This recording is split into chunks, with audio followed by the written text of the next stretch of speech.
আমাদের জন্য এক্সপেক্টেড কাটকে আমরা প্রথমেই বলেছিলাম ইস্ট বেঙ্গল ভালো টিম, আমরাও খারাপ টিম না, জিতে ভালো করে খেলে আমরা ফাইনালে উঠব। আমি আগের দিনই ইন্টারভিউতে এই জিনিসটা বলেছিলাম। আর আমাদের টিম যথেষ্ট ভালো খেলেছে, এবার ফাইনাল প্রথম বছর খেলি আমরা ফাইনালে উঠেছি এবং চাইবো যাতে আমরা ফাইনাল ট্রফিটা নিয়ে আসতে পারি। আজকে 2-1 জিতলেন আপনারা। ম্যাচটা নিঃসন্দেহে শক্ত ছিল ইস্ট বেঙ্গলের মতো প্রতিপক্ষের বিরুদ্ধে। ম্যাচ শুরুর আগে কি এই আত্মবিশ্বাসটাই ছিল? একদমই তাই। আমি আগের দিন ইন্টারভিউতে বলেছি কোনো অপোনেন্ট কঠিন হতেই পারে, বাট আলটিমেটলি ফুটবলটা খেলে 11 ভার্সেস 11, যে কোনো রেজাল্ট হতে পারে। কঠিন অপোনেন্ট ডেফিনেটলি ছিল, তবে আমরাও কঠিন অপোনেন্ট, আমরা ভালো করে খেলে এবং ফাইনালে গেছি যোগ্য দল হিসাবে।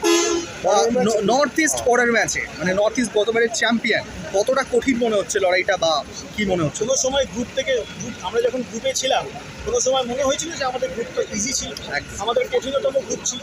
তো আশা করি আমরা এই নিয়ে 4টে আইএসএলের টিমের সাথে খেললাম, আশা করি আমরা ফাইনালটা জিতবো এবং বাংলায় ট্রফিটা আনবো। আকাশদা, আরও একটা বিষয় রয়েছে, আই লিগের প্রস্তুতি হিসেবে যদি এই ম্যাচগুলোকেও দেখা হয় মানে চমৎকার, খুব ভালো আমাদের জন্য একটা খুব ভালো প্রিসিজন।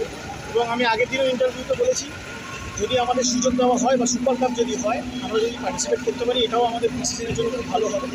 আশা করি আমরা ভালো রেজাল্ট করব এবং অবশ্যই আমরা ফাইনালে জিতব, আমার আত্মবিশ্বাস আছে। ধন্যবাদ আকাশ।